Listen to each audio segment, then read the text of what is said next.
உலகமெங்கும் இந்த நாளிலே இயேசு கிறிஸ்துவனுடைய சிலுவை பாடுகளை குறித்த தியானங்களை வேதத்திலிருந்து தியானிப்பார்கள். வாசிக்க கேட்ட மார்க்கு சுவிசேஷம் 15வது அதிகாரம். மார்க்கு சுவிசேஷம் 15வது அதிகாரம்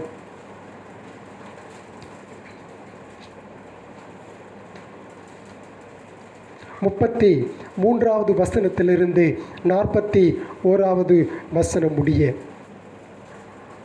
6 மணி நேரம் முதல் 9 மணி நேரம் வரைக்கும் பூமி எங்கும் அந்தகாரம் உண்டாயிற்று.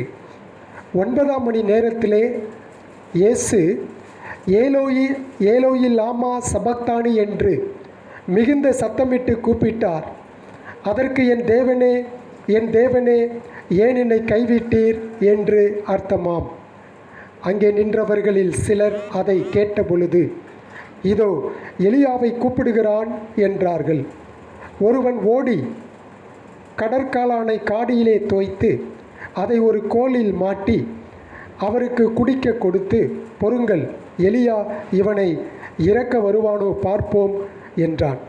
இயேசு மகா சத்தமாய் கூப்பிட்டு ஜீவனை விட்டார். அப்பொழுது தேவாலயத்தின் திரைச்சீலை மேல் தொடங்கி கீழ்வரைக்கும் 2ஆக கிழிந்தது. அவருக்கு எதிரே நின்ற 100க்கு அதிபதி அவர் இப்படி கூப்பிட்டு ஜீவனை விட்டதை கண்டபோது, மெய்யாகவே இந்த மனுஷன் தேவனுடைய குமாரன் என்றான். சில ஸ்திரீகளும் தூரத்திலிருந்து பார்த்து கொண்டிருந்தார்கள். அவர் கலிலேயாவில் இருந்த பொழுது அவருக்கு பின் சென்று ஊழியம் செய்து வந்த மகதலேனா மரியாளும், சின்ன யாக்கோபுக்கும் யோசேக்கும் தாயாகிய மரியாளும், சலோமே என்பவளும் அவருடனே கூட எருசலேமுக்கு வந்திருந்த வேறே அநேக ஸ்திரீகளும் அவர்களோடே இருந்தார்கள். ஆண்டவராகிய இயேசு கிறிஸ்துவினுடைய சிலுவை பாடுகளை குறித்து நாம் பார்க்கின்ற பொழுது, முதலாவதாக அவரை இயேசு கிறிஸ்துவை அந்த பிலாத்துவினிடத்திலே இயேசுவை பிடித்து ஒப்புவிக்கிறார்கள். அதை நாம் மார்க்கு சுவிசேஷம் 15ஆம் அதிகாரம் 1 முதல் 5 வரை நாம் பார்க்கலாம். பிறகு இயேசு கிறிஸ்துவை நியாயம் விசாரணை செய்த பிறகு அவரை சிலுவையில் அறையும்படி ஒப்பு கொடுக்கப்படுகிறதை வசனம் 6 முதல் 15 வரை பார்க்கிறோம். அதில் ஒரு சம்பவம், யாரை பண்டிகை தோறும் ஒருவனை விடுதலையாக்குவது வழக்கம், அதில் யாரை விடுதலை செய்வது என்று கேட்ட பொழுது ஜனங்கள், இயேசு கிறிஸ்து வேண்டாம், பரபாசை எங்களுக்கு விடுதலை செய்யும் என்று கேட்டார்கள். பரபாஸ் என்பவனை குறித்து ஒரு சில வருஷங்களுக்கு முன்பதாக நான் உங்களுக்கு பிரசங்கம் பண்ணியிருக்கிறேன். அவன் யார், அவர் எப்படிப்பட்டவன் என்று. அன்றைக்கும் அதே ஜனங்களுடைய இருதயம், இன்றைக்கும் அதே இருதயத்தை கொண்ட ஜனங்களாக மக்கள் இருப்பதை நம்ம பார்த்தோம். இயேசு கிறிஸ்து வேண்டாம், பரபாசை தங்களுக்கு விடுதலையாக்க வேண்டும் என்று அவர்கள் கேட்டார்கள். இதெல்லாம் இயேசு கிறிஸ்துவனுடைய சிலுவை பாடுகளை, அதாவது அவர் மரணத்தை சந்திக்கும் முன்பதாக அவர் இதையெல்லாம் சந்தித்து கொண்டே வருகின்றார். பிறகு 16வது வசனத்திலிருந்து 20வது வசனம் வரை நீங்கள் பார்த்தீர்கள் என்று சொன்னால், இயேசு கிறிஸ்து அவர் சிலுவையில் இருக்கின்ற பொழுது, சிலுவையில் அறைய சற்று முன்பதாக அவரை கேலி கிண்டல் செய்வதை, ஏளனம் செய்வதை வசனம் 16 முதல் 20 வரை நம்ம பார்க்கிறோம். அவர் என்னென்ன செய்யணுமோ எல்லாம் சொல்கிறானுங்க. இயேசு கிறிஸ்துவை தகாத வார்த்தைகளை பயன்படுத்தி அவரை சிலுவையிலே அறையப்படுகின்ற சற்று முன்பதாக அவரை நிந்தித்த செயல்களை நம்ம பார்க்கிறோம். பிறகு 21வது வசனத்திலிருந்து நீங்கள் 32வது வசனம் வரைக்கும் பார்த்தீங்கன்னா, சிலுவையில் அறையதற்காக அவர் கூட்டிட்டு போகிறாங்க. வர வழியிலே ஒரு மனிதன் தென்படுகிறான். அவனை பலவந்தம் பண்ணி அந்த சிலுவையை சுமக்கும்படி சொல்கிறார்கள். பிறகு ஏசாயாவிலே வாசிக்க கேட்ட தீர்க்க தரிசனம் நிறைவேற்றப்படுகிறது. பிறகு 2 கல்லர்கள் மத்தியிலே நடுவிலே இயேசு கிறிஸ்துவை கல்லறை போன்று அவரையும் சிலுவையிலே அறைகிறார்கள். அப்படி அறைகின்ற பொழுது அங்கே இருக்கின்ற அந்த வழியாக நடந்து போகிறவர்கள், ஏன் நிறைய பேர் அந்த பக்கம் நடந்து போனாங்க அப்படின்னு சொன்னால், எருசலேமிலே ஒரு ஃபெஸ்டிவல். என்ன ஃபெஸ்டிவல்? பஸ்கா பண்டிகை. ஆகையினாலே வெளியூரிலிருந்து வந்து கொண்டிருக்கிற ஜனங்கள் எல்லாரும் அந்த வழியே வருகிறவர்களும் போகிறவர்களுமாக இருந்தார்கள். அப்போ எல்லாம் சொல்கிறாங்க, என்ன சொல்கிறாங்க? நம்ம தேவாலயத்தை இடித்து 3 நாளுக்குள்ளே கட்டுவேன்னு சொன்னானே, இப்போ அவர் வந்து இறங்கி அதை கட்டட்டும் அப்படின்னு சொல்லி கேலி கிண்டல் செய்வதை பார்க்கிறோம். அடுத்தபடியாக ஒருத்தன் சொல்கிறான், நீ உண்மையாலுமே இயேசு கிறிஸ்து தான், நீ ராஜாதி ராஜா தான், நீ மேசியா, பழைய ஏற்பாட்டிலே சொல்லப்பட்டவர் நீர் தான் அப்படின்னு சொன்னால், இப்போ இறங்கி வா, நான் என்ன செய்கிறேன், உன்னைய விசுவாசிக்கிறேன், நீர் மெய்யான இரட்சகர் என்று. அந்த வசனத்தை வாசிக்கும்போது இன்றைக்கும் அதே ஜனங்கள் தான், அன்றைக்கும் அதே ஜனங்கள் தான், பாவகரமான இருதயம் உள்ளவர்கள். ஆண்டவர் எனக்கு இதை செய்யட்டும், நான் என்ன செய்கிறேன், ஆண்டவரை நம்புகிறேன்.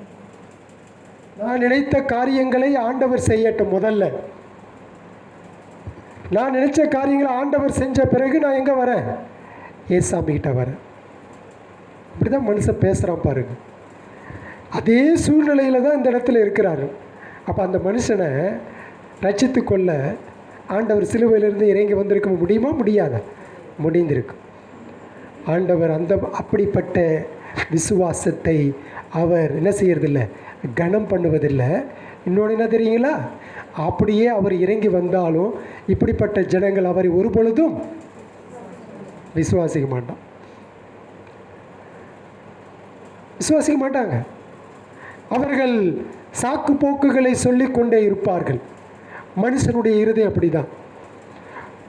இந்த வசனத்துக்கு பிறகு 33 41 வசனம் வரைக்கும் தான் நம்ம என்ன பார்க்கிறோம் சொன்னால், the death of Jesus Christ, இயேசு கிறிஸ்துவின் மரணம்.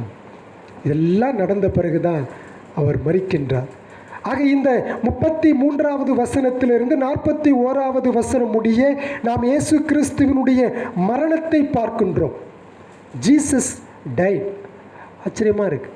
இயேசு மரித்தாரா? ஒரு கடவுள் மரிப்பாரா அப்படின்றது தான் இன்றைக்கு உலகம் முழுவதும் மற்றவர்களால் கேட்கப்படுகின்ற கேள்வி. அதனால தான் சொல்கிறான் முஸ்லீம்காரன், உன் கடவுள் செத்த கடவுள், நான் ஏன் கும்பிடுறேன்றான், நான் ஏன் ஆராதிக்கிறேன்றான். முஸ்லீம்னுடைய வாதமே அதுதான். Can God die? கடவுள் ஒருவர் மரிப்பாரா? அவனுடைய கேள்வி அதுதான். ஆனால் இந்த இடத்துல இயேசு கிறிஸ்து மரித்த பொழுது நடந்த சம்பவங்களை பார்க்கின்றோம். அந்த சம்பவங்களின் மூலமாக நாம் இன்றைக்கு இந்த பகுதியிலே ஒரு சில காரியங்களை 33 வசனத்திலிருந்து 41 வசனம் முடிய நாம் சில பாடங்களை கற்றுக்கொள்ள இருக்கிறோம், வசனமாக. ஆக இயேசு கிறிஸ்துவினுடைய மரணத்தை குறித்து உலகத்திலே பலவிதமான மக்கள் பலவிதமான கருத்துக்களை, எண்ணங்களை, சிந்தனைகளை கொண்டிருக்கிறார்கள். இயேசு கிறிஸ்து செத்தார் தான், அப்படியே அவர் என்ன செஞ்சாருங்க, காஷ்மீரில் மறைஞ்சு அப்படியே காணாமல் போயிட்டார். இது யார் சொல்கிறது? முஸ்லீம்காரன் சொல்கிறான். காஷ்மீரில் அப்படியே காணாமல் போயிட்டாரா இயேசு கிறிஸ்து. என்ன இது ஆச்சரியமாக இருக்குது. எவ்வளவு வரலாற்று பூர்வமான நிரூபணங்கள் நமக்கு வேதத்திலும் சரி, internal as well as external evidences are there to prove இயேசு கிறிஸ்து வரலாற்றிலே அவர் மரித்தார், அடக்கம் பண்ணப்பட்டார், உயிர்த்தெழுந்தார் என்று. ஆக இன்றைக்கி யூடியூப்லாம் நீங்கள் பார்த்தீங்க சொன்னால் குழப்பி கொண்டிருக்கிறார்கள். உண்மையான நடந்த சம்பவங்களை மாற்றி போதித்து பலர் பலவிதமான கருத்துக்களை சொல்லியிருக்கிறார்கள். கிறிஸ்தவத்தில் ஒரு குரூப் இருக்குது. என்ன அப்படின்னு சொன்னால், இயேசு கிறிஸ்து சிலுவையிலே அவர் மரிக்கவில்லை, அத்தனை அடி அவரை அத்தனை அடித்தாங்க இல்லைங்களா, அத்தனையையும் அவர் ஒரு காடியில் ஒன்று குடிக்க கொடுத்தாங்க இல்லைங்களா, அதை அவர் வாங்கி குடிச்சிட்டாரு. அதனால் அவர் என்னவா இருந்தார்? போதையிலே இருந்தார், மதிமயங்கி காணப்பட்டார். ஆகவே அவருக்கு அடித்தாலும் தெரியல, என்ன பண்ணாலும் தெரியல. ஆகவே அவர் சிலுவையிலே அத்தனையும், அவர் மனுஷன்தான், ஆனால் அத்தனையும் அவர் தாங்குகிறதற்கு காரணம் அவருக்கு குடிக்க கொடுத்ததை அவர் குடித்தார். ஆகவே தாங்கக்கூடிய பலன் அவருக்கு கிடைத்தது. அதெல்லாம் எந்த மனுஷனாலையும் தாங்க முடியாது.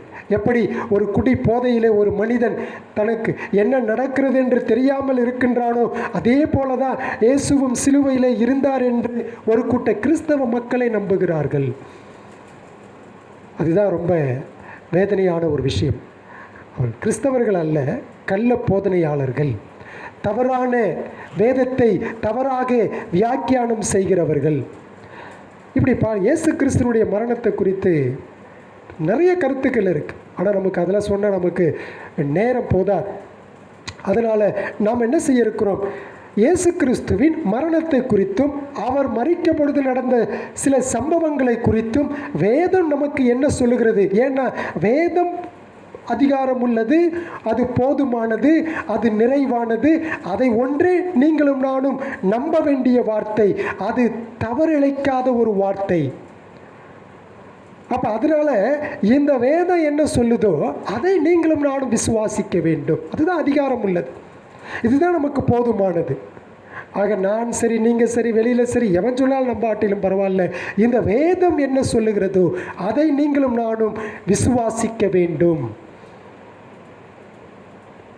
வசனம் 33 பார்க்கிறோம். 6ஆம் மணி நேரம் முதல் 9ஆம் மணி நேரம் வரைக்கும் பூமி எங்கும் அந்தகாரம் உண்டாயிற்று, பூமி எங்கும் இருள் சூழ்ந்தது என்று படிக்கிறோம். இந்த இருள் கிட்டத்தட்ட 6 மணி நேரம், 6ஆம் மணி நேரம் முதல் 9ஆம் மணி நேரம் வரை நீடித்தது. அப்படின்னா according to our Indian time, யூதர்களுடைய நேர கால கணக்குகள் வேறு, நம்முடைய நேர கால கணக்குகள் வேறு. மதியானம் 1 மணியிலிருந்து 3 மணி வரை, த சேம் ஃப்ரைடே. மதியானம் 1 மணியிலிருந்து 3 மணி வரை நம்முடைய நேரத்தின்படி இருள் நீடித்தது.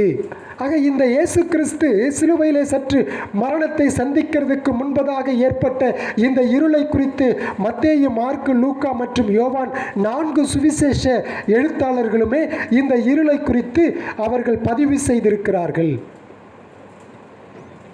இதனால், இந்த இருளினால் என்ன விளைவுகள் உண்டானது என்பதை பற்றி யாருமே நமக்கு சொல்லலை.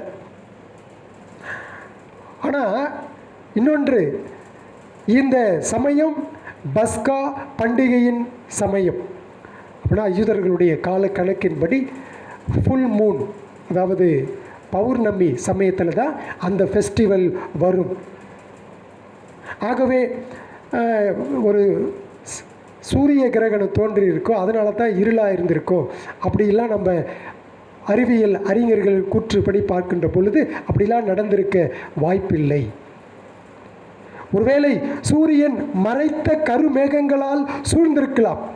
ஏன்னு சொன்னால் ஏறத்தாழ நம்முடைய ஊர் கிளைமேட்டு தான் இஸ்ரேல் நாட்டிலும் ஏறத்தாழ இதே கிளைமேட்டு தான். நம்முடைய ஊரில் நமக்கு எப்படி இப்போ சம்மர் ஸ்டார்ட் ஆகிருக்குதோ அதே போல் தான் அங்கேயும். ஆக ஏப்ரல் மற்றும் மே மாதத்தில் பார்த்தீங்க சொன்னால் எருசலேமில் கிளைமேட் ஒரு மழை காலம் போனவோ ஒரு பனிகாலம் போனவோ இருக்காது. நம்முடைய கிளைமேட் மாதிரி தான். ஒருவேளை வெப்பத்தின் மிகுதியினாலே அந்த காரியங்கள் அந்த மேகங்கள் சூழ்ந்திருக்கலாம், கருமேகங்கள் நடந்திருக்கலாம். அப்படின்னா என்ன பார்க்கிறோம் அப்படி சொன்னால், அங்கு நடந்த அந்த இருள் ஒரு இயற்கைக்கு அப்பாற்பட்ட ஒரு இருளை தேவனே குமாரன் மரிப்பதற்கு சற்று முன்பு அந்த இடங்களிலே ஏற்படுத்துவதை நாம் பார்க்கிறோம். ஆக இயற்கைக்கு அப்பாற்பட்ட கடவுளின் செயலான இருளை தான் இந்த இடத்துல பார்க்கிறோம். 1. 2, இருள் எப்பொழுதுமே வேதத்தில் எப்படி பதிவு செய்யப்பட்டிருக்கிறது எதற்கு அடையாளப்படுத்தப்படுகிறது அப்படி என்று சொன்னால் நியாய தீர்ப்புக்காக அடையாளப்படுத்தப்படுகிறது. இயேசு கிறிஸ்துவின் காலகட்டத்திலே அவர் சிலுவையிலே மரிக்கின்ற பொழுது நடந்த இருள் நியாய தீர்ப்பு ஒன்று நடக்க இருக்கிறது என்பதை நமக்கு அது நினைவூட்டுகின்றது. அதாவது பழைய ஏற்பாட்டிலே யாத்திராகும் புத்தகத்திலே நாம் படித்தோம். யாத்திராகும் புத்தகத்தை படிக்கின்ற பொழுது இஸ்ரவேலர்கள் எகிப்தை விட்டு வெளியேறிய பொழுது கடவுள் அனுப்பிய 10 வாதைகளில் ஒன்று இருள். அது யாத்திராகமம் 10ஆம் அதிகாரம் 21 முதல் 23 வரை நாம் படிக்கிறோம். அது மாத்திரமல்ல, கர்த்தர் 2ஆம் வருகையின் போது, அப்படின்னா இயேசு கிறிஸ்து திரும்பவும் இந்த உலகத்திற்கு வரப்போகிறார். அதுதான் த டே ஆஃப் த லார்ட் அல்லது கர்த்தருடைய நாள் என்று பல வகைகளிலே இயேசு கிறிஸ்துவின் வருகையை குறித்து வேதத்திலே பதிவு செய்யப்பட்டிருக்கிறது. அப்படி இயேசு கிறிஸ்து வருவதற்கு சற்று முன்பதாக இந்த உலகத்திலே இருள் ஒன்று உண்டாக போகிறது. ஏன்? நியாய தீர்ப்பு நடக்கப் போகிறது என்பதை உணர்த்தும்படியாக த டே ஆஃப் த லார்ட் என்று கர்த்தரின் வருகையோடு சம்பந்தப்படுத்தி இந்த இருள் வேதத்திலே தீர்க்கதரிசிகளால் முன்னுரைக்கப்பட்டிருக்கிறது. அப்போ இந்த இருள் சூழ்ந்திருக்கிறது. இயற்கைக்கு அப்பாற்பட்ட ஒரு இருள். ஏசாயா, யோவேல், ஆமோஸ், இப்படி பல தீர்க்க தரிசன நூல்களிலே நீங்கள் படிக்கலாம். எங்கெல்லாம் இருள் பயன்படுத்தப்பட்டிருக்கிறதோ அங்கெல்லாம் கர்த்தருடைய வருகையும் நியாய தீர்ப்பையும் சம்பந்தப்படுத்தி, இங்கே கடவுளின் குமாரன், ஒரே தேவ குமாரன் இயேசு கிறிஸ்து சிலுவையிலே அறையப்படுவதற்கு முன்பதாக இருள் சூழ்ந்திருக்கின்றது. The darkness lasted for 3 hours over the whole land. அப்படின்னா இந்த இடத்துல நம்ம படிக்கிறோம், இருள் பூமி எங்கும் அந்தகாரம் உண்டாயிற்று அப்படின்னு படிக்கிறோம். ஆனால் உண்மையிலேயே பூமி எங்கும் கிடையாது. ஒன்லி த லேண்ட் ஆஃப் ஜுடேயா, யூதேயா தேசம் மாத்திரம்தான் அன்றைக்கு இருள் சூழ்ந்திருந்தது. அப்படின்னா அந்த யூதேயா பூமி எங்கும் அந்த இடம் இருளாக காணப்பட்டது.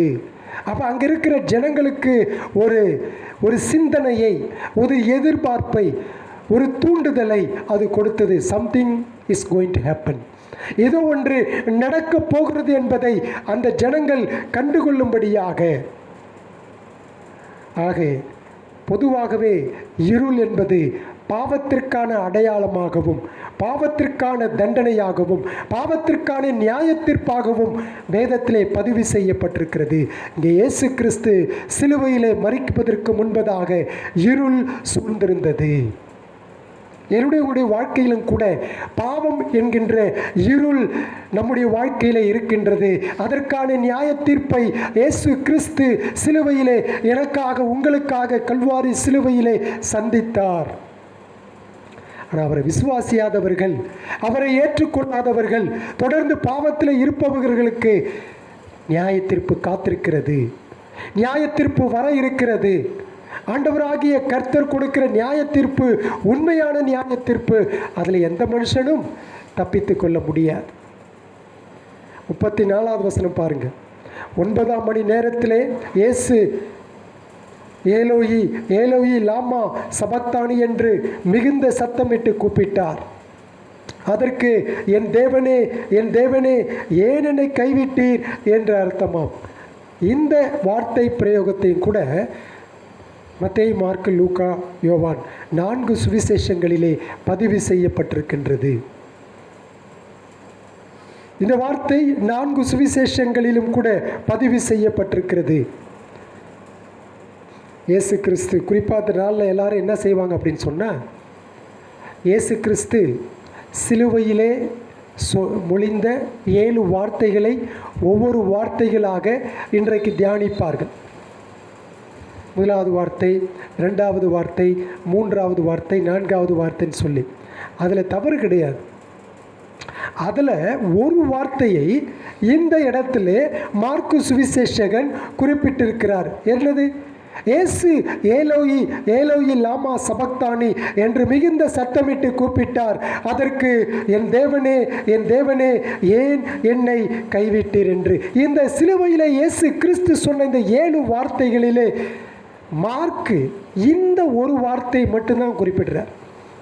மற்ற 6 வார்த்தைகளும் மத்தேயிலும் லூக்காவிலும் யோவானிலும் பார்க்கிறோம். ஆனால் மார்க்கு சொல்றது இந்த என் தேவனே என் தேவனே ஏன் என்னை கைவிட்டீர் என்பதை மாத்திரம் அவர் சொல்லுகின்றார். நம்ம வாசிக்க கேட்ட சங்கீதம் 22 ஒரு அராமிக் மொழியிலே சொல்லப்பட்டது தான் இந்த வார்த்தை, என் தேவனே என் தேவனே ஏன் என்னை கைவிட்டீர். ஆக மார்க்கு சுவிசேஷகன் குறிப்பாக ஆண்டவராகிய இயேசு கிறிஸ்துவின் பாடு துன்பங்களை மிகவும் விரிவாகவும் விபரமாகவும் கூறும் பொழுது இயேசு கிறிஸ்து கதறி சொன்ன, சத்தம் போட்டு கூப்பிட்டு சொன்ன இந்த வார்த்தையை என் தேவனே என் தேவனே ஏன் என்னை கைவிட்டு என்பதை மாத்திரம் குறிப்பிடுகின்றார். ஆக மார்க்கு சுவிசேஷகன் இயேசு கிறிஸ்துவின் பாடுகளை குறித்து விவரிக்கின்ற மார்க்குவின் வசனங்கள் இருளையும் அந்த அவருடைய சத்தத்தையும் மிகவும் குறிப்பிட்டு அவர் சொல்கின்றார். இயேசு கிறிஸ்துவின் இந்த வார்த்தைகள், அதாவது என் தேவனே என் தேவனே ஏன் என்னை கைவிட்டீர் என்பது உண்மையானது, நம்பத்தகுந்ததே. இயேசு கிறிஸ்து இந்த குறிப்பிட்ட இந்த இடத்திலே அவர் இந்த வார்த்தையை சொல்வதற்கான காரணம் என்ன அப்படின்னு பார்த்தா, தேவனுடைய கடவுளுடைய கோபாக்கினையின் பாத்திரத்தை அவர் இந்த சமயத்திலே அனுபவித்து கொண்டிருக்கின்றார். மார்க்கு 14:36 படிக்கிறோம். 14:36 அப்பா பிதாவே எல்லாம் உம்மாலே கூடும், இந்த பாத்திரத்தை என்னிடத்திலிருந்து எடுத்து போடும், ஆகிலும் என் சித்தத்தின்படி அல்ல உம்முடைய சித்தத்தின்படியே ஆக கடவுது என்றார். என்ன பாத்திரம்? சிலுவை பாத்திரம். என்னது அது? அவரால் உலக தோற்றத்திற்கு முன்பதாக தெரிந்து கொள்ளப்பட்ட பாவிகளின் பாவத்தையும் கொடூரத்தையும் சாபத்தையும் அவர் இந்த இடத்திலே அவர் தாங்கி கொண்டிருக்கின்றார். அவர் பாவிகளுக்காக அந்த நியாயப்பிரமாணத்தினால் ஏற்பட்ட சாபங்கள், கடவுளுடைய கோபம், பாவத்தினாலே ஏற்பட்ட இப்படிப்பட்ட சூழ்நிலையிலே அவர் சிலுவையிலே தொங்கிக் கொண்டிருக்கிறார். அந்த சமயத்தில் அந்த பாத்திரத்தை அவர் தன்னுடைய சரீரத்திலே அனுபவித்து கொண்டிருக்கின்ற அந்த வேளையிலே அவர் சொன்ன வார்த்தை இந்த வார்த்தை. அநேகருடைய பாவங்களுக்காக இயேசு தமது உயிரை கொடுத்து பாவிகளை மீட்கும் செயலில், ரேன்சம் அப்படின்னு சொல்வார்கள் ஆங்கிலத்தில், தன்னுடைய சரீரத்தை எனக்காக உங்களுக்காக கொடுத்து உங்களை மீட்டு கொள்ளும்படியாக அந்த செயலில் அவர் ஈடுபட்டு கொண்டிருக்கிற அந்த சமயத்திலே அவர் இந்த வார்த்தையை சொன்னார். அதனால தான் என் தேவனே என் தேவனே ஏன் என்னை கைவிட்டீர் என்று அவர் கதறி சொல்கின்றார். மார்க்கு சுவிசேஷம் 10வது அதிகாரத்தில் அவர் சொன்னாரா இல்லைங்களா? சீஷர்கிட்ட சொன்னார். 10ஆம் அதிகாரம் 45வது வசனத்தில் சொன்னார், அப்படியே மனுஷகுமாரனும் ஊழியம் கொள்ளும்படி வராமல் ஊழியம் செய்யவும் அநேகரை மீட்கும் பொருளாக தம்முடைய ஜீவனையும் கொடுக்க வந்தார். அநேகரை மீட்கும்படியான செயலில் ஈடுபட்ட சமயம் அது. இதே மார்க்கு சுவிசேஷம் 14வது அதிகாரம் 24வது வசனத்திலே, அப்பொழுது அவர் அவர்களை நோக்கி, இது அநேகருக்காக சிந்தப்படுகிற புது உடன்படிக்கைக்குரிய என்னுடைய இரத்தமாய் இருக்கிறது என்று சொன்னார்.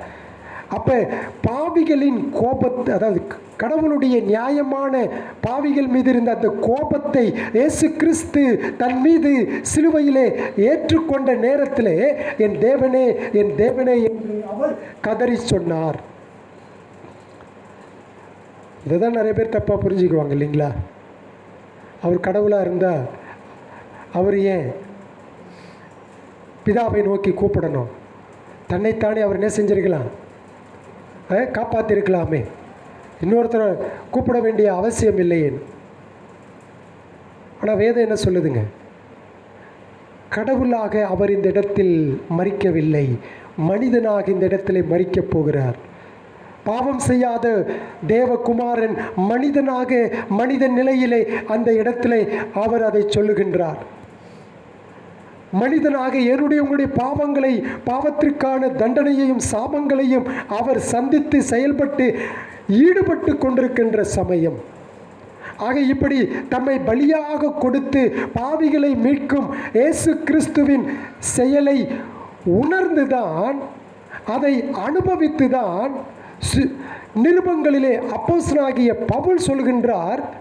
2 கொரிந்தியர் 5ஆம் அதிகாரம் 21வது வசனத்திலே, அதாவது 2 கொரிந்தியர் 5:21 அப்போஸ்தலனாகிய பவுல் இந்த விஷயத்தை குறித்து அழகாக சொல்கின்றார். பாவம் அறியாத அவரை நமக்காக பாவம் மாக்கினார்,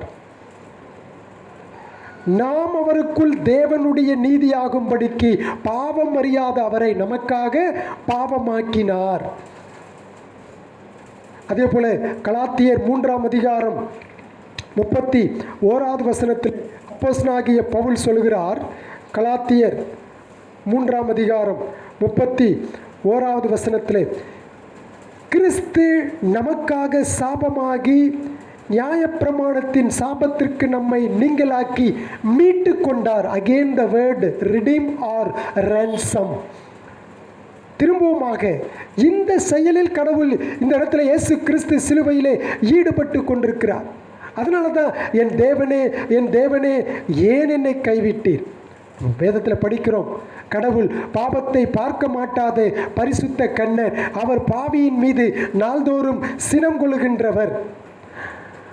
அப்ப பிதாவாகிய கடவுள் தமது குமாரனை சிலுவையில் ஒப்பு கொடுத்த பொழுது தனது சொந்த குமாரனிடமிருந்து தமது முகத்தை ஒரு கணம் விலக்கி கொண்டார். பாவிகளுக்கான நியாய தீர்ப்பிலே கடவுள் தமது குமாரனை தனியாக சந்திக்கும்படி அவரை விட்டுவிட்டார். ஏன்னா பிதாவாகிய கடவுள் ஒருபொழுதும் பாவத்தை என்ன செய்ய மாட்டார், பார்க்க மாட்டார். ஆனால் அவரால் தெரிந்து கொள்ளப்பட்ட அவருடைய பிள்ளைகளின் அனைத்து பாவங்களையும் தம்முடைய குமாரன் தனியே சந்திக்கும்படி கடவுளை கைவிட்டார். இது யாருக்காகலாம்? எனக்காக, உங்களுக்காக. பிதா குமாரன் இயேசு கிறிஸ்து சிலுவையிலே என்னுடைய உங்களுடைய பாவத்தை எல்லாம் போக்கும் பொழுது என்றென்றுமாக பிரியவே முடியாதிருந்த நிலையில் இருந்த தமது குமாரனை கிறிஸ்து இயேசு ஒரு கணம் பிதாவால் கைவிடப்பட்டார். அப்படி கைவிடப்பட்ட அந்த நேரத்தில் தான் இவர் என்ன சொல்றார் சிலுவையிலே, என் தேவனே, என் தேவனே, ஏன் என்னை கைவிட்டீர்? மனித நிலையிலே கதறுகின்ற ஒரு சத்தம், மனித நிலையிலே தாங்க முடியாத இயேசு கிறிஸ்துவினுடைய சிலுவை சாபத்திற்கான, அவர் நம்மை மீட்டுக் கொள்வதற்கான சமயத்தில் ஈடுபட்டு கொண்டிருக்கிறார். பாவத்தின் பயங்கரத்தை மிக ஆழமாக இயேசு கிறிஸ்து தன் மீது ஏற்றுக்கொண்ட பொழுது பிதாவோடு அவர் கொண்டிருந்த நெருங்கிய ஐக்கியம் ஒரு கணம் இல்லாமல் போனது. அதனால தான் இந்த இடத்துல மார்க்கு சுவிசேஷம் 15 படிக்கின்றோம், என் தேவனே, என் தேவனே, ஏன் என்னை கைவிட்டீர்? 35வது வசனம் பாருங்க. அங்கே நின்றவர்களில் சிலர் அதை கேட்ட பொழுது, இதோ எலியாவை கூப்பிடுகிறான் என்றார்கள். ஆக வசனம் 35 நாம் பார்க்கின்ற பொழுது சிலுவையின் அருகே நின்று கொண்டிருந்த சிலர் இயேசு என் தேவனே, என் தேவனேன்னு சொன்னதை தவறாக எடுத்துக்கொண்டார்கள். ஒரு அராமிக் மொழியில் அவர் சொல்றார், ஈலாய் ஈலாய் லாமா ஷபக்தானி. அவருடைய அராமிக் வெர்ஷன். அங்கே இருக்கிறவர்கள் அதை இயேசு கிறிஸ்து சொன்னதை தவறாக புரிந்து கொண்டார்கள். அந்த ஈலாய் ஈலாய் லாமா அப்படின்னு சொல்கிறத அங்கே கூடியிருந்தவர்கள் ஏதோ எலியாவை இவன் கூப்பிடுகிறான் என்று அந்த மொழியிலே அவர்கள் புரிந்து கொண்டார்கள். இவன் எலியாவை கூப்பிடுகிறானாக்கும் என்று அவர்கள் சொன்னார்கள். ஒருவேளை இயேசுவின் வார்த்தைகளை தவறாக புரிந்து கொண்டு இப்படி சொன்னார்களா, அல்லது வேண்டுமென்றே இயேசு கிறிஸ்துவை நக்கல் நையாண்டி செய்வதற்காக அவர்கள் சொன்னார்களா என்று நமக்கு சரியாக இந்த இடத்தில் நமக்கு தெரியவில்லை. ஆனால் யூதர்கள் மத்தியிலே ஒரு பொதுவான நம்பிக்கை காணப்பட்டது. என்ன நம்பிக்கை அப்படின்னு சொன்ன, அதாவது கர்த்தருடைய நியாய தீர்ப்பின் நாளின் பொழுது அதற்கு முன்னதாக எலியா வந்து நியாயம் தீர்ப்பார், காப்பாற்றுவார் என்று மல்கியாவின் புத்தகம் 3ஆம் அதிகாரம் 1, 4ஆம் அதிகாரம் 5வது வசனத்திலே நாம் பார்க்கின்றோம். ஆக பிரச்சனையோடு இருக்கிறவர்களை எலியா வந்து விடுவிப்பார் என்று நம்பிக்கையோடு இருந்தார்கள். ஆக இயேசுவை சிலர் எலியான்னு கூட சொன்னாங்க. அவர் இந்த இயேசு கிறிஸ்து உயிரோட பூமியிலே இருந்தப்ப மார்க்கு சுவிசேஷம் 6ஆம் அதிகாரம் 15வது வசனத்தில் படிக்கிறோம். இதே சுவிசேஷத்தில் உண்மை சில பேர் என்னன்னு சொல்கிறாங்க, எலியான்னு சொல்கிறார்கள் அப்படின்னு சொல்லி. சில பேர் யோவான் ஸ்நானகன், சிலர் தீர்க்கதரிசி, அப்படி பலவிதமான பெயர்களை உமக்கு சொல்லிக் கொண்டிருக்கிறார்கள். ஆகவே தான் இவங்க நினைச்சிருக்கலாம் இவர் எலியாவை கூப்பிடுகிறார் என்று. ஆக பெயர் குறிப்பிடப்படாத ஒருவன் இந்த பகுதியிலே பார்க்கிறோம். கடற்காலானை காடியிலே தோய்த்து அதை ஒரு கோலில் மாட்டி குடிக்க கொடுத்து, யோவான் சுவிசேஷத்தில் படிக்கிறோம், அது ஈசோப்பு தண்டில் மாட்டி அதை இயேசுவின் வாயின் அருகே அவன் நீட்டினான். அதனாலே அவர் அதை குடிக்க அது அவருக்கு ஈஸியாக இருக்கும் என்று அவன் நினைத்திருக்கலாம். அதாவது ஒரு நார்மல் வாட்டர், இயல்பாக இருக்கக்கூடிய தண்ணீரை குடிக்கும் பொழுது ஏற்படுகின்ற அந்த தீர்க்கின்ற தாகத்தை விட கொஞ்சம் அதிகமாக தாக தீர்க்கக்கூடிய ஒரு வகையான பானம் இது. அதாவது குறிப்பாக அந்த காலகட்டங்களிலே சிலுவையில் அறையப்படுகின்ற போர் வீரர்களுக்கு இந்த புளிச்ச திராட்சரசத்தை குடிப்பது வழக்கம். ஏன்னு சொன்னால் அவன் போதையில் தான் எல்லாருமே என்ன செய்வான், அடிப்பான். அவனுக்கு ஒரு சொர்ணையும் இருக்காது, ஒரு இரக்கமும் வராது. ஆகையினாலே போர் வீரர்களுக்கு மிகவும் புளிப்புள்ள திராட்சரசம் போர் வீரர்களுக்கு கொடுப்பது ரோம அரசாங்கம். ரெண்டாவது, சமுதாயத்தில் அடிமட்ட லெவலில் இருப்பான் பார்த்தீங்களா, அவங்களுக்கு இதை விட மோசமான தரமற்ற திராட்சரசத்தை அந்த பானத்தை கொடுப்பாங்க. அந்த பானத்தை தான் இங்கே இருக்கிற பெயர் குறிப்பிடப்படாத ஒரு மனிதன் ஈசோப்பு தண்டிலே மாட்டி இயேசுவுக்கு குடிக்க கொடுத்தான் என்று வரலாற்று அறிஞர்கள் சொல்லுகிறார்கள். அப்படி அவன் கொடுக்கின்ற பொழுது அங்கிருந்து சிலர் என்ன செஞ்சிருக்கலாம், அவனை அதட்டி இருக்கலாம். அதனால தான் அவன் சொல்கிறான், பொறுங்கள், ஆங்கிலத்தில் லீவ் ஹிம் அலோன் என்று மொழிபெயர்க்கப்பட்டிருக்கும். அப்படின்னா என்ன சொல்கிறான், வெயிட் பண்ணியா, கொடுத்து பார்ப்போம், அப்பயாவது எலியா வந்து இவனை காப்பாற்றுறாரா, அந்த அர்த்தத்திலே சொல்லப்படுகின்றது தான் அந்த வார்த்தை. we will wait and see whether the Elijah comes to help him or not. வந்து ஹெல்ப் பண்ணுறாருன்னா பார்ப்போம். அதனால தான் பொறுங்கள் என்ற அந்த வார்த்தையை நம்ம படிக்கிறோம்.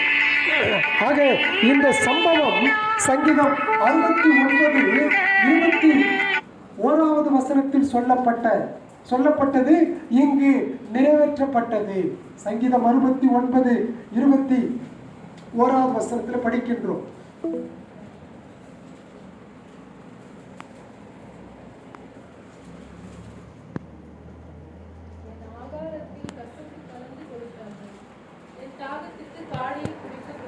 ஓகே, ரெக்கார்ட் ஆகுதா? 21வது வசனத்திலே, என் ஆகாரத்தில் கசப்பு கலந்து கொடுத்தார்கள், என் தாகத்துக்கு காடியை குடிக்க கொடுத்தார்கள் என்று படிக்கின்றோம். அது சொல்லப்பட்ட வசனம் இங்கு நிறைவேறுகிறது. 37வது வசனம் பாருங்கள். இயேசு மகா சத்தமாய் கூப்பிட்டு ஜீவனை விட்டார். 6 மணி நேர தொடர்ச்சியான வேதனைகளுக்கு பிறகு இயேசு கிறிஸ்து மகா சத்தமாய் கூப்பிட்டு ஜீவனை விட்டார். பொதுவாக சிலுவையில் துன்பப்படுகிறவர்கள் சீக்கிரத்தில் மறிக்க மாட்டாங்க. அணு அணுவாக அவர்கள் என்ன செய்வார்கள்? சாக கொடுப்பார்கள். அதுதான் ரோம கலாச்சாரத்தினுடைய சிலுவையில் அறையப்படுகின்ற மனிதனுக்கு அவர்கள் கொடுக்கக்கூடிய தண்டனை. உடனடி தண்டனை கிடையாது.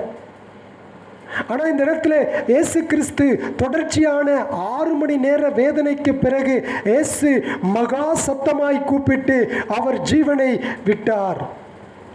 ரொம்ப நேரம் கழிச்சு தான் சிலுவையில் இருப்பவர்கள் மரிப்பார்கள்.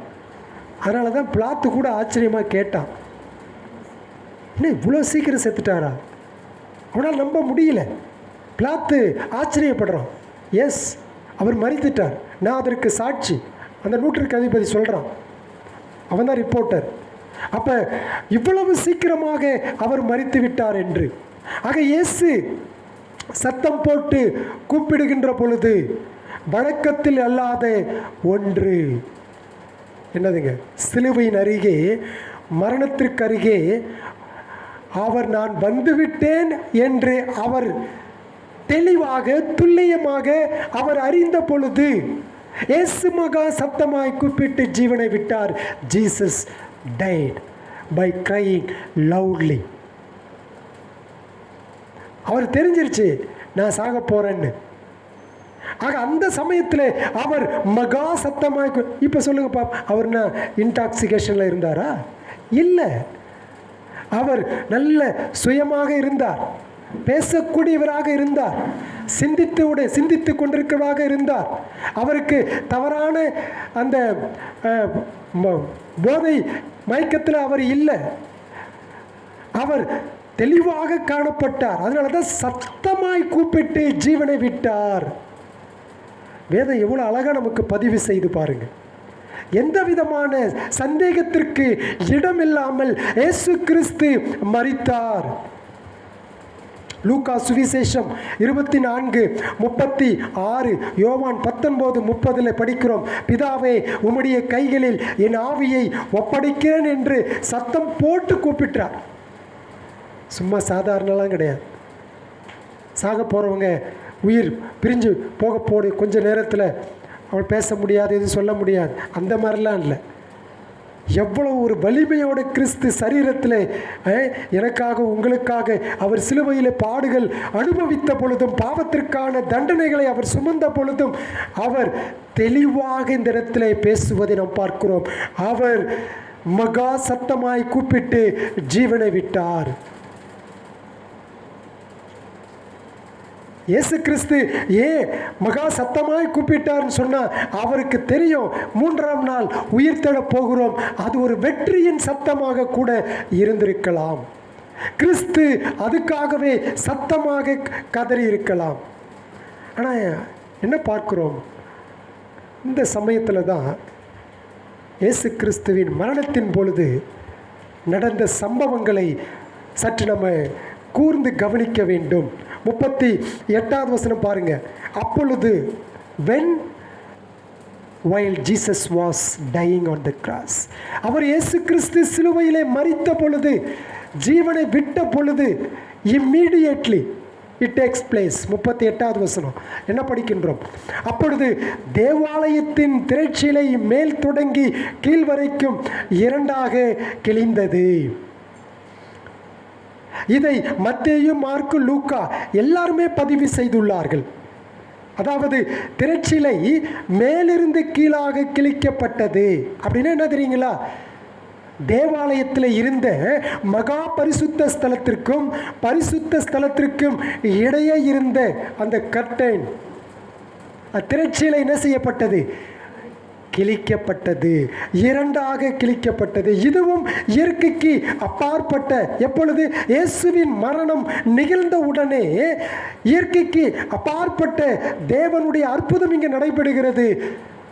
அந்த தேவாலயத்தில் இருந்த தடுப்பு சுவராக இருந்த அந்த திரைச்சீலை பரிசுத்த ஸ்தலத்திற்கும் மகா பரிசுத்த ஸ்தலத்திற்கும் இடையே காணப்பட்ட திரைச்சிலை மேலிருந்து கீழாக இரண்டாக கிழிக்கப்பட்டது.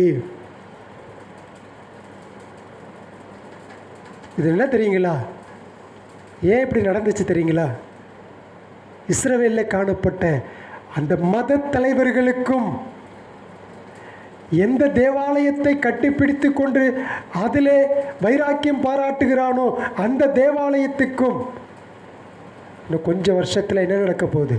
நியாய தீர்ப்பு நடக்கப் போகிறது.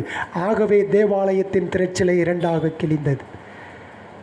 அந்த மத தலைவர்களுக்கு நியாய தீர்ப்பு. இந்த தேவாலயம் என்ன செய்யப்பட போகிறது? இடிக்கப்பட போகிறது. அதனால தான் அந்த திரைச்சிலை மேலிருந்து இரண்டாக கிழிக்கப்பட்டது. கடவுளின் நியாய தீர்ப்பு பாருங்க. அந்த கடவுளின் நியாய தீர்ப்பை அவருடைய மரணமே என்ன செய்கிறது? சுட்டி காட்டி கொண்டிருக்கிறது மக்களுக்கு. அங்கிருந்த மத தலைவர்களுக்கும் அந்த தேவாலயம், அதாவது சாலமோன் கட்டின தேவாலயம் பிரம்மாண்டமானது தான். அதில் எல்லாமே ஆச்சரியப்பட வேண்டியதுதான். சாதாரணமான டெம்பிள் அல்ல. அமெரிக்காவில் ஒருத்தர் சொன்ன ஞாபகம் இருக்குங்களா? கிட்டத்தட்ட பல 100 ஆண்டுகளுக்கான அந்த பட்ஜெட் தாக்கல் எவ்வளவு பணம் தேவைப்படுகிறதோ அவ்வளவு பணமும் எருசலேமின் தேவாலயத்தில் இருக்குன்றான். பல ஆண்டுகளுக்கு ஒரு நாட்டுக்கு தேவையான பட்ஜெட், அவ்வளவு செல்வம் அதில் இருந்திருக்கு. அதனால தான் அவெல்லாம் என்ன செஞ்சான்? மத தலைவர்கள்லாம் அதை அப்படியே கட்டி பிடிச்சிக்கிட்டான். இது எங்கள் ஆலயம், எங்கள் ஆலயம். ஆனால் யாரை விட்டுட்டான்? ஆலயத்தில் இருக்கக்கூடிய தேவனை விட்டுட்டான். அந்த தேவனை விட்டதுனால அந்த பிரச்சனை அவரே சொல்லலையா? நீ பார்க்குற இது ஒரு கல்லின் மேல் ஒரு கல்லிராதபடிக்கு தரைமட்டமாக்கப்படும். இது கடவுளின் நியாய தீர்ப்பு. அந்த தேவாலயத்தினுடைய திரைச்சிலை நீக்கப்பட்டதுக்கான காரணம் கடவுளின் நியாய தீர்ப்பு. தேவாலயத்தில் என்ன செய்யப்பட்டது? திரைச்சிலை கிழிஞ்சதுக்கான இன்னொரு அடையாளம் என்னங்க? இனிமேல் பலி நிறுத்தப்பட்டது. பலிகள் இனிமேல் தேவைப்படாது.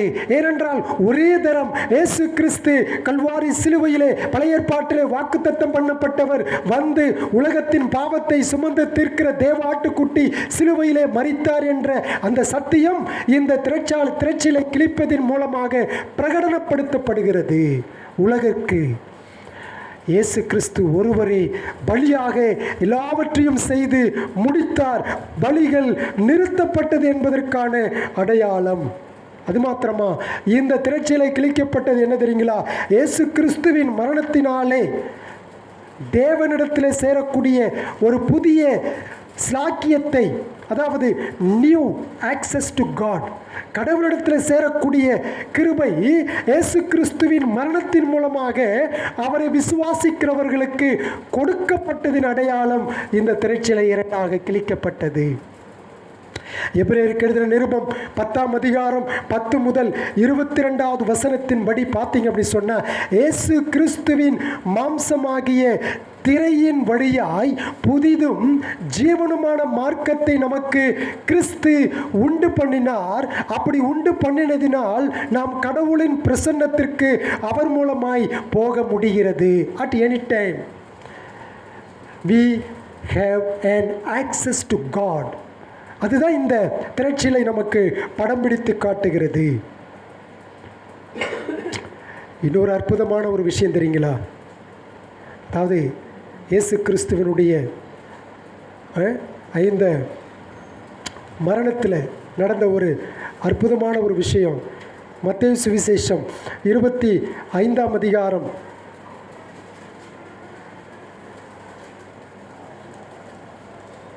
26ஆம் அதிகாரம்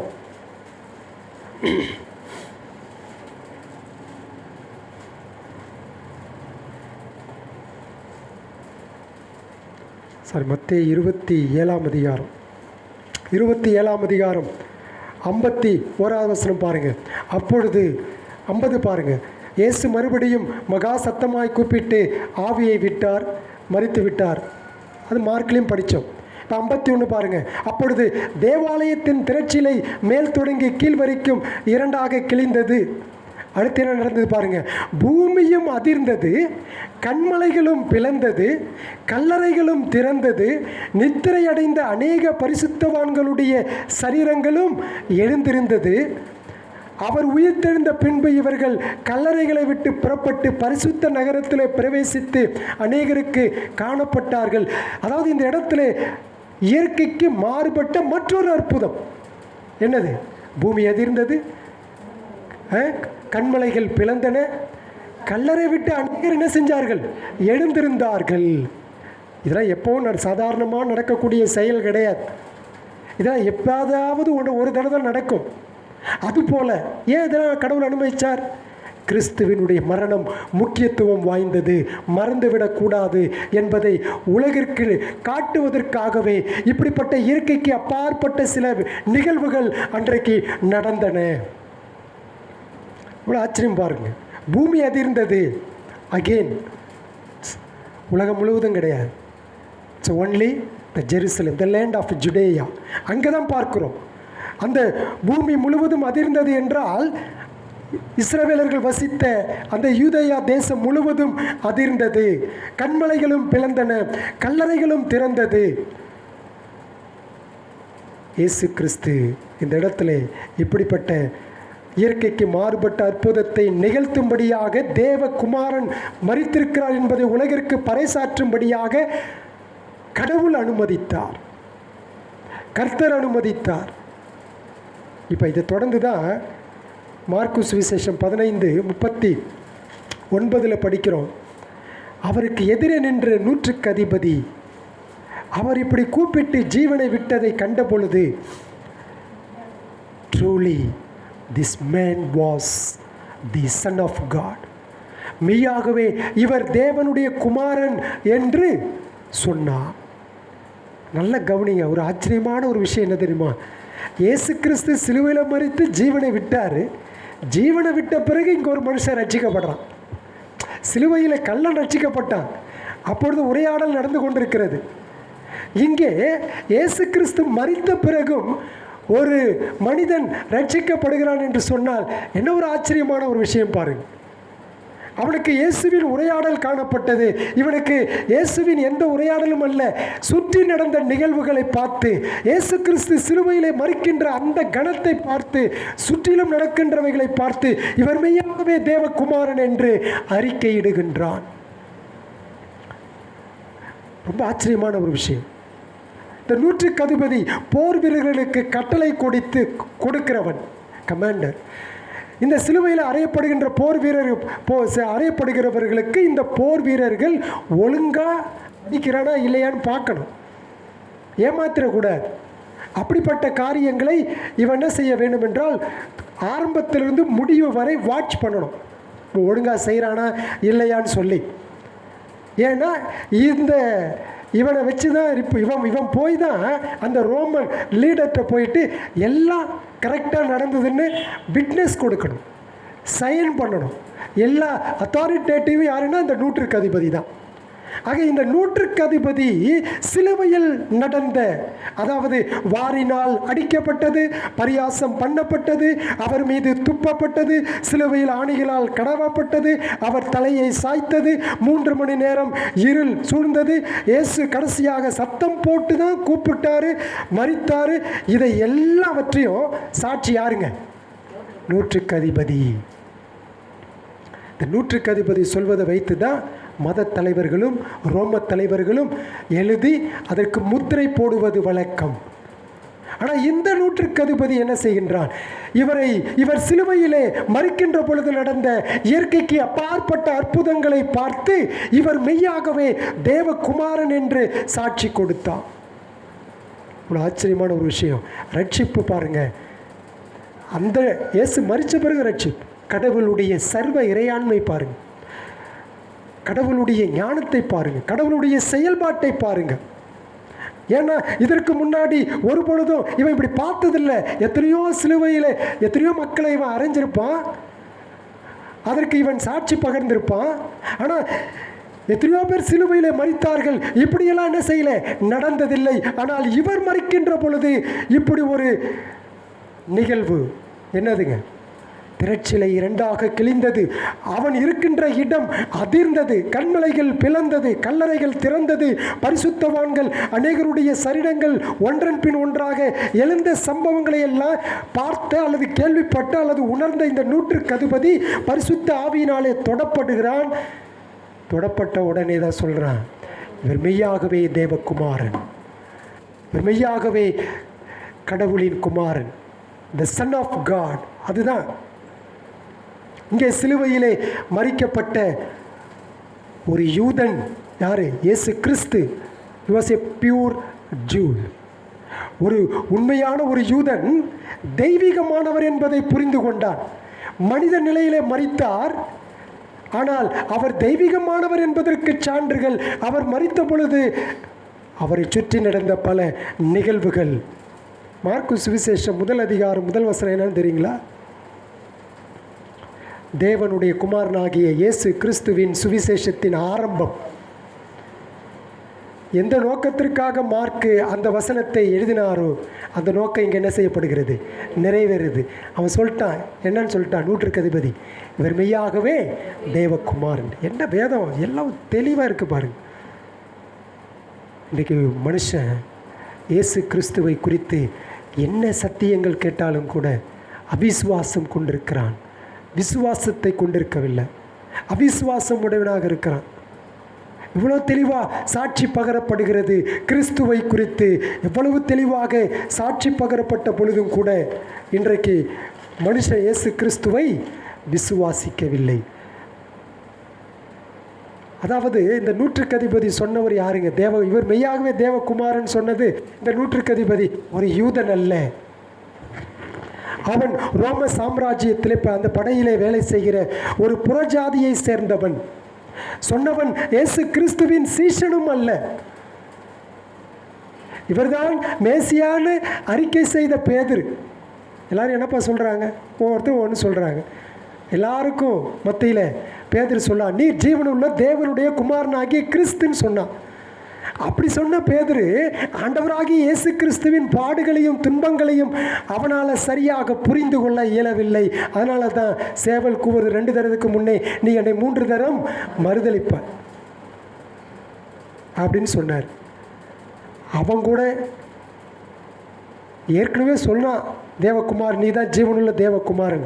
ஆனால் இப்போ என்ன சொல்லிட்டான்? ஐயோ, அவர் எனக்கு சத்தியமாக என்ன செய்யாது தெரியாது. சத்தியம் பண்ண தொடங்கினாலாம் படிக்கிறோம். சொல்கிறேன், ஆண்டவரை எத்தனை பேர் உம்மை விட்டு போனால் நான் என்ன செய்வேன்? போகவே மாட்டேன்னு. Emotional talking. அதுக்கு தான் அமைதியாக இருக்கிறது நல்லது. எப்போவும் பேசாமல் இருக்கிறது ரொம்ப நல்லது. பேசி ஏன் வாயை கட்டிக்கணும்? பேசாமல் அதான் பேதருடைய லைஃப்பில் உண்மைதாங்க. அமைதியாக இருந்து பாருங்கள், எதுவுமே வராது. ஏன் பிரச்சனை? பேச்சு தான். அப்போ என்ன சொல்ல வர அப்படின்னு சொன்னால், இவன் தேவகுமாரன் இயேசு கிறிஸ்துன்னு சொன்னவனை இங்கே ஆள் அட்ரஸே காண ஒரு புறஜாதியாக இந்த இடத்துல என்ன சொல்கிறான்? தேவகுமாரன். பேதர் அப்புறமா ரட்சிக்கப்படுறாரு, மன்னிக்கப்பட்டு ஆண்டவருடைய கிருபையில் வராரு. ஏன்னா அவனுடைய விசுவாசம் ஒளிந்து போகாதபடிக்கு இயேசு அவனுக்காக என்ன செஞ்சார்? ஜெபித்தார். சாத்தான் கோதுமை சுளைகளை புடைக்கிறது போல புடைச்சா, நான் உனக்காக உன் விசுவாசம் ஒளிந்து போகாதபடிக்கு உனக்காக நான் என்ன செய்தேன்? வேண்டிக் கொண்டேன்னு இயேசு சொன்னார். என் விசுவாசம் இன்றைக்கி இப்படி இருக்கிறது காரணம் சொன்னால் ஏதோ நான் ஒழுங்காக இருக்கிறேன்றதெல்லாம் கிடையாது. எனக்காக இயேசு கிறிஸ்து, உங்களுக்காக இயேசு கிறிஸ்து ஜெபம் பண்ணிட்டுருக்கிறார். பரிசுத்த ஆவியானவர் ஜெபம் பண்ணுறார். அநேக தேவனுடைய பிள்ளைகள் ஜெபம் பண்ணுறாங்க. அதனால நான் இங்கே நிற்கிறேன். ஏன் ஸ்டாண்டர்டில் நான் இங்கே கிடையாது. I am openly talking. Okay, உங்களுக்காக பல பேர் என்ன செய்கிறாங்க? ஜெபம் பண்ணுறாங்க. உண்மை அதுதான். அதனால தான் உங்களுடைய விசுவாசம் காக்கப்படுகிறது. அந்த விசுவாசத்தின் அடிப்படை தான் இவன் சொல்லுகின்றான், இயேசு தேவனுடைய குமாரன். இந்த புறஜாதியான் ஆண்டவராகிய இயேசு கிறிஸ்து தேவகுமார் என்று மெய்யாகவே சாட்சி பகர்ந்தான், விசுவாசித்தான். அப்படின்னா என்ன சொல்கிறது? ரட்சிப்பு யூதனுக்கு மட்டுமல்ல, புறஜாதிக்கும் உண்டு. பழைய ஏற்பாட்டிலையும் பார்க்குறோம், புதிய ஏற்பாட்டிலும் பார்க்குறோம். அதை அவன் படம் பிடித்து காட்டினான். ரெண்டாவது, இந்த சுவிசேஷத்தை மார்க்கு யாருக்கு எழுதுகிறார்? ரோமாபுரியில் உள்ள துன்புறுத்தப்பட்ட விசுவாசிகளுக்கு தான் அவர் எழுதுகிறார். அதனால தான் இயேசு கிறிஸ்து தேவகுமாரன் என்பதை அந்த சுவிசேஷத்திலே எழுதும்படியாக இந்த 100க்கு அதிபதியின் இந்த வார்த்தைகளை கூறி அதை மறக்காமல் மார்க்கு அவங்களுக்கு எழுதுகிறார்.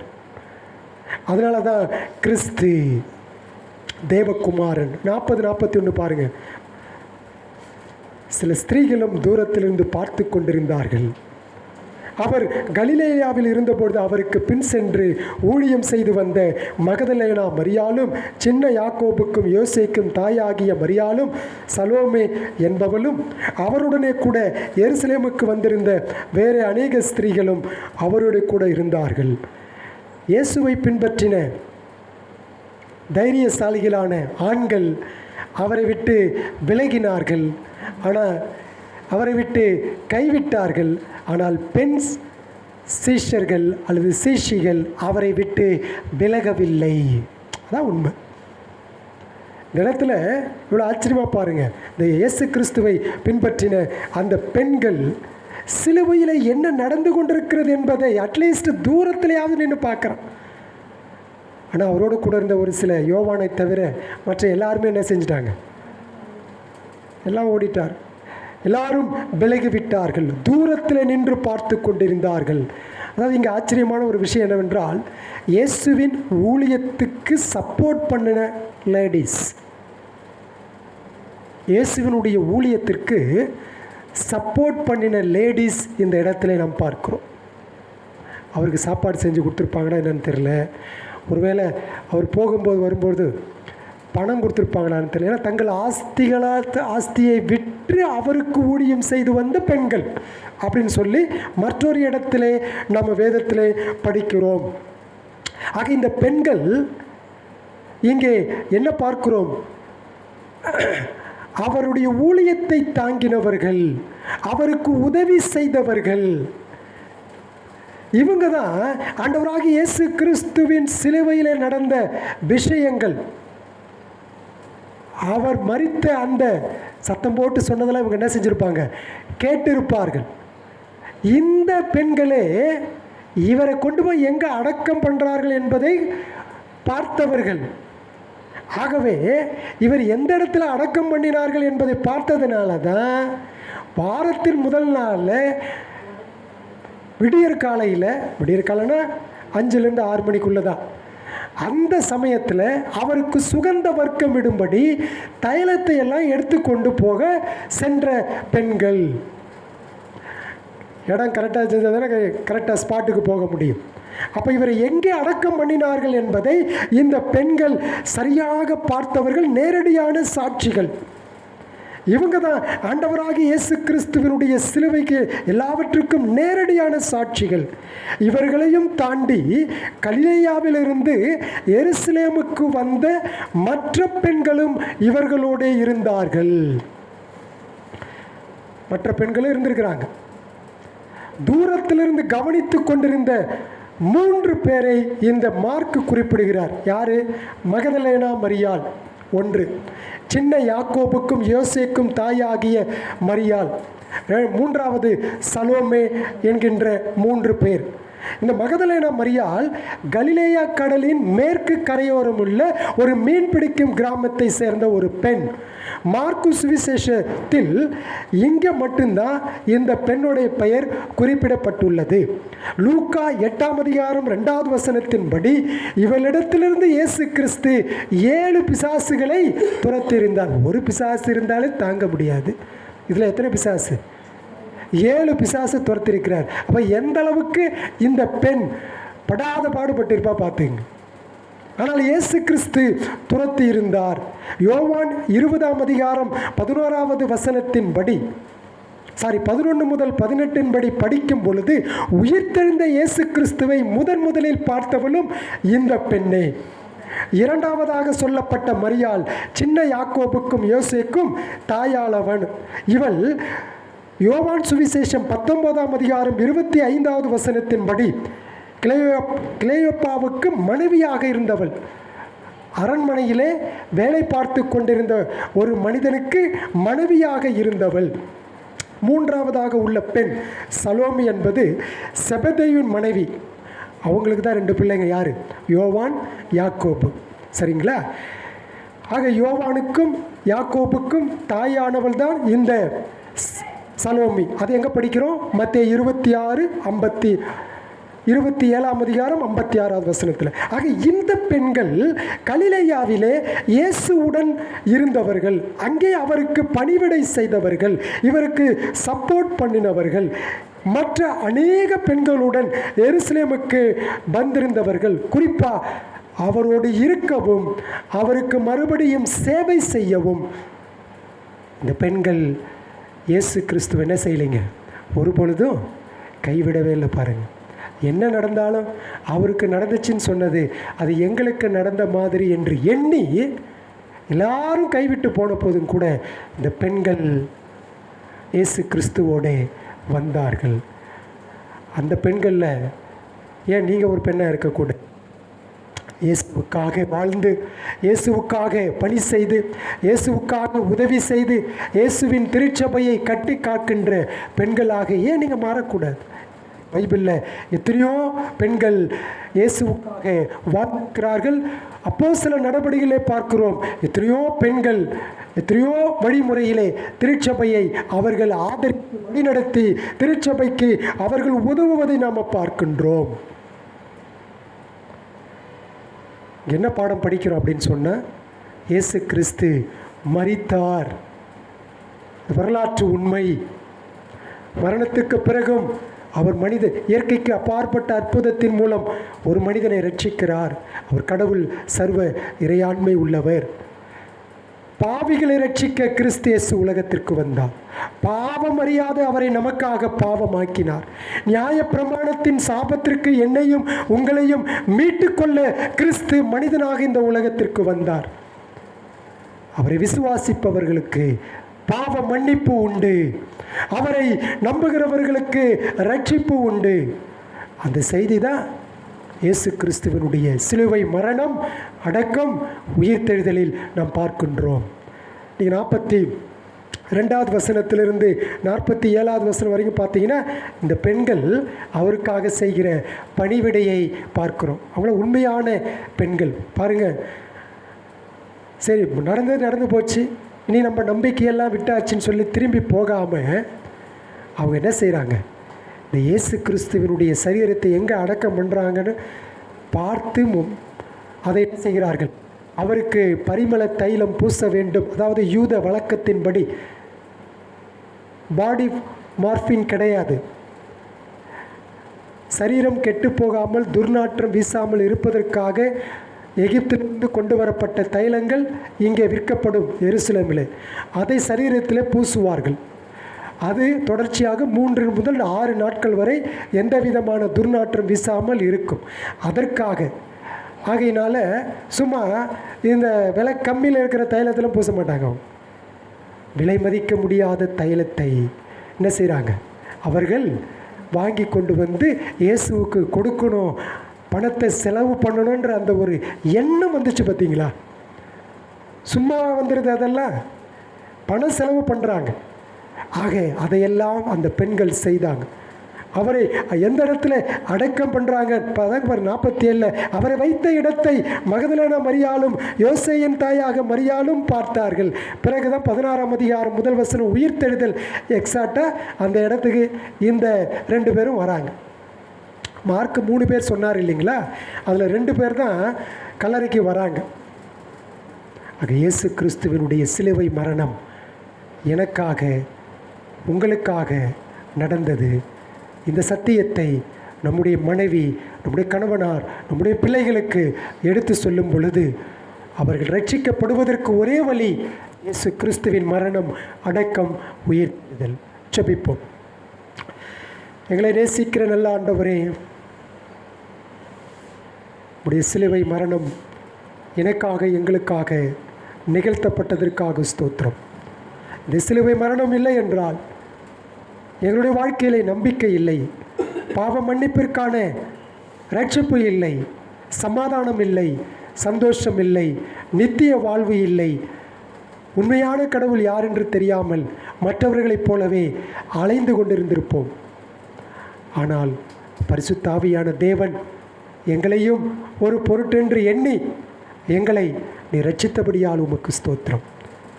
எனக்காக நியாயப்பிரமாணத்தின் சாபத்திலிருந்து என்னையும் எங்களையும் மீட்டுக்கொள்ள 2000 வருஷங்களுக்கு முன்பதாக சிலுவையிலே ஆண்டவரே உம்முடைய மரணம் எனக்காக எங்களுக்காக நிகழ்த்தப்பட்டதற்காக ஸ்தோத்திரம்.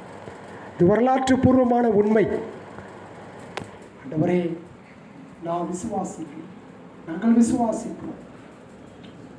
நீர் ஒருவரே தேவகுமாரன், மனிதனாக எனக்காக என் தேவனே ஏன் என்னை கைவிட்டீர் என்று சொல்லி தேவனாக நீ 3ஆம் நாள் உயிர்த்தெழுந்தீர். அதற்காக நாங்கள் உங்களுக்கு நன்றி